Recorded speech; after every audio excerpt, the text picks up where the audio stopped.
Book of Tobit, chapters 5 to 7. Now, my child, I must tell you, I have left 10 talents of silver in trust with Gabel, son of Gabrias, at Rages in Media. Do not be afraid, my child, if we have grown poor. You have great wealth if you fear God, if you shun every kind of sin, and if you do what is pleasing to the Lord your God.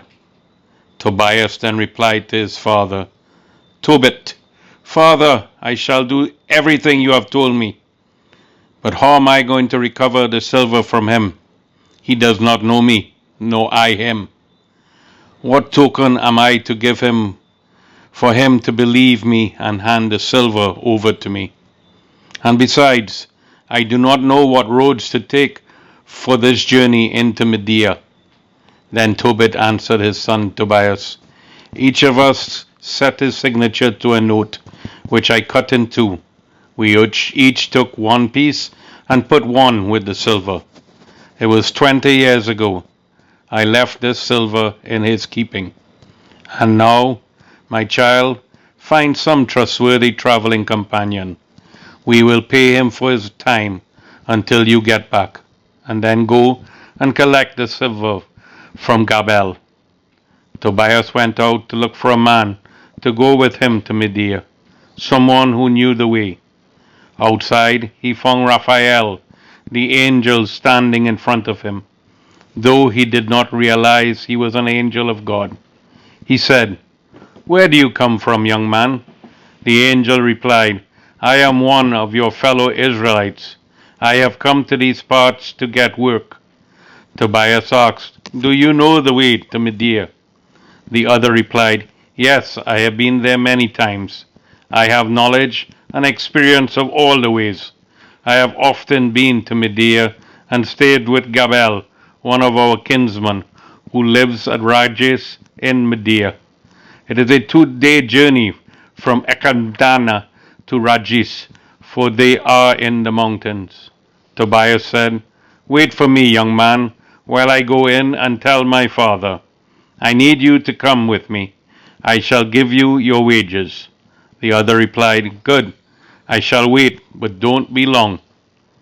Tobias went in and told his father, I have found one of our fellow Israelites. And the father said, Call him in to me, so that I can find out about his family and tribe, and whether he is a reliable traveling companion for you. My child. So Tobias went out and called him, saying to him, Young man, my father wants you. The angel came into the house. Tobit greeted him first, and the other answered, wishing him happiness in plenty. Tobit replied, What is there for me to be happy about? I am a blind man. I cannot see the light of heaven. I am sunk in darkness, like the dead who see the light no more. I am a man buried alive. I hear men speak, but cannot see them. The angel said, Cheer up. God's healing is near enough. Cheer up. Tobit said, My son Tobias wishes to go to Media. Will you join him as his guide? Brother, I will pay you. He replied, I can go with him. I know all the roads. I have often been to Media. I have crossed all its plains and mountains, and I know all the roads. Tobit said, Brother, what family and what tribe do you belong? Explain to me, brother. The angel said, Why do you need to know my tribe? Tobit said, I want to be quite sure whose son you are and what your name is. The angel said, I am Azara, son of the great Anassis, one of your kinsmen. He said to him, Welcome and greetings, brother. Do not be offended at my wanting to know the name of your family. You are my kinsman of a good and honorable line. I know Anisus and Nathan, the 2 sons of the great Zemia. They used to go to Jerusalem with me. We have worshipped together there, and they have never strayed from the right path. Your brothers are worthy men. You come of good stock. Welcome. He went on, and I engaged you at a drachma a day, with the same expenses as my own sons. Complete the journey with my son. and I will go beyond the agreed wage." The angel replied, "I will complete the journey with him. Do not be afraid. On the journey outward, all will be well. On the journey back, all will be well. The road is safe." Tobit said, "Blessings on you, brother." Then he turned to his son and said, "My child, get ready what you need for the journey and set off with your brother. May God in heaven protect you there and bring you both back to me safe and sound. May his angel go with you and protect you, my child." Tobias left the house to set out and kissed his father and mother. Tobit said, "Safe journey." His mother burst into tears and said to Tobit, "Why are you sending my child away? He is not the staff of our hands, as he goes about before us. Do not heap silver on silver. Do not let it be a ransom for our child. The way of life God has already given us is good enough." He said, "Do not speak of it. Going away and coming back, all will be well with our child. You will see for yourself when he comes back safe and sound. Do not think such thoughts. Do not worry on their account, my sister. A good angel will go with him. He will have a good journey and come back to us well and happy." So she stopped crying. The boy left with the angel, and the dog came out and set off with them. The two walked on, and when the first evening came, they camped beside the Tigris. The boy had gone down to the river to wash his feet, when a great fish leapt out of the water and tried to swallow his foot. The boy gave a shout, and the angel said, "Catch the fish, do not let go."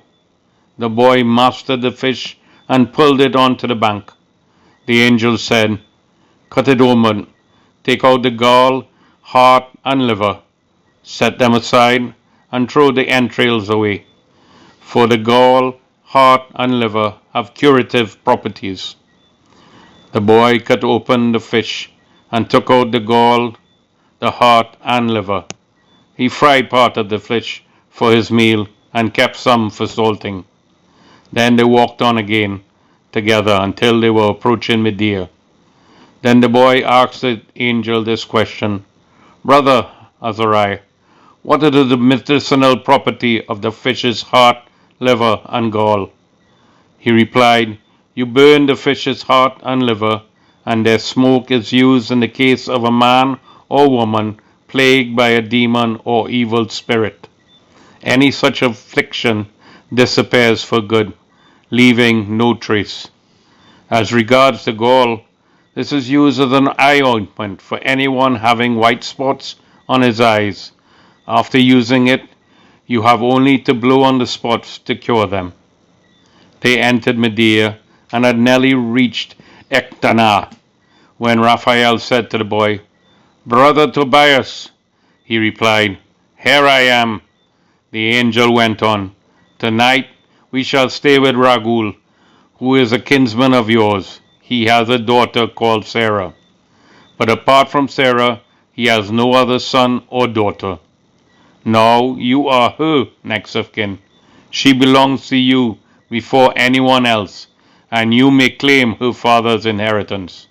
She is a thoughtful, courageous, and very lovely girl, and her father is a good man. You have the right to marry her. Listen, brother, this very evening I shall speak about the girl to her father and arrange for her to be betrothed to you, and when we come back from Rajas, we can celebrate the marriage. I assure you, Raguel has no right whatever to refuse you or to betroth her to anyone else. That would be asking for death, as prescribed in the Book of Moses. Once he is aware that kinship gives you the preeminent right to marry his daughter. So listen, brother, this very evening we shall speak about the girl and ask for her hand in marriage. When we come back from Rajas, we shall fetch her and take her home with us." Tobias replied to Raphael, "Brother Azariah, I have been told that she has already been given in marriage 7 times, and that each time her bridegroom has died in the bridal room. He died the same night as he entered her room, and I have heard people say it was a demon that killed them, and this makes me afraid. To her, the demon does no harm, but as soon as a man tries to approach her, the demon kills him. I am my father's only son, and I have no wish to die. I do not want to bring my father and mother to their grave in sorrow. They have no other son to bury them. The angel said, Have you forgotten your father's instructions when he instructed you to choose a wife from your families? Listen then, brother. Do not worry about the demon. Take her. This very evening, I promise, she will be given you as your wife. Then once you are in the bridal room, take the heart and liver of the fish and put a little of it on the incense burner. The odor will spread. The demon will smell it and flee, and there is no danger that he will ever be found near the girl again. Then, before you sleep together, first stand up, both of you, and pray. Ask the Lord of heaven to grant you his grace and protection. Do not be afraid. She was destined for you from the beginning, and it is you who will save her. She will follow you, and I pledge my word, she will give you children, who will be like brothers to you. Don't worry. And when Tobias heard Raphael say this, when he understood that Sarah was his sister, a kinswoman of his father's family, he fell so deeply in love with her that his heart was coupled with hers. As they entered Ecbatana, Tobias said, Brother Azariah, take me at once to our brother Raguel's. And he showed them the way to the house of Raguel, whom they found sitting beside its courtyard door. They greeted him first, and he replied, Welcome and greetings, brothers. And he took them into his house. He said to his wife Edna, How like my brother Tobit this young man is. Edna asked him where they came from. They said, We belong to the descendants of Naphtali, exile in Nineveh. She said to them, Do you know your brother Tobit? And they said to her, We know him. She said, Is he well? They said, He is alive and well. And Tobias added, He is my father. Raguel leapt to his feet and kissed him and wept. Then he spoke to him, saying, Blessings on you, child. You are the son of a good and noble father. How sad it is that someone so righteous and full of good deeds should have gone blind. He threw his arm around the neck of his kinsman Tobias and wept. And his wife Edna wept too, and so did his daughter Sarah. Raguel slaughtered a ram from the flock, and they gave them a warm welcome. They washed and bathed and came to the table. Then Tobias said to Raphael, Brother Azariah, will you take Raguel to give me my sister Sarah? Raguel overheard the words and said to the young man, Eat and drink, and make the most of your evening. No one else has the right to take my daughter Sarah.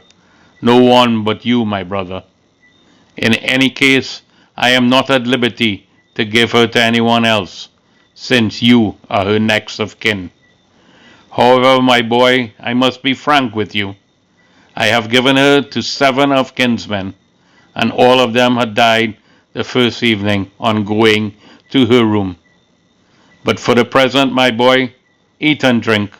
The Lord will look after you. Tobias spoke out, I will not hear of eating and drinking till you have come to a decision about me. Raguel answered, Very well. Since my prescription of the Book of Moses, she is given to you. Heaven itself decrees she shall be yours. I therefore entrust your sister to you. From now you are her brother, and she is yours. She is given to you from today forever. The Lord of heaven favor you tonight, my child, and grant you his grace and peace. Raguel called for his daughter Sarah, took her by the hand, and gave her to Tobias with these words, I entrust her to you. The law and the ruling recorded in the book of Moses assigned her to you as your wife. Take her, bring her home safe and sound to your father's house. The God of heaven granted you a good journey in peace. Then he turned to her mother and said, Fetch him writing paper. He drew up the magic contract, and so he gave his daughter as bride to Tobias, according to the ordinance in the law of Moses. After this, they began to eat and drink. Raguel called his wife Edna and said, My sister, prepare the second room and take her there. She went and made the bed in this room as he had ordered, and took her daughter to it. She wept over her, then wiped away her tears and said, Courage, daughter, may the Lord of heaven turn your grief to joy. Courage, daughter, and she went out.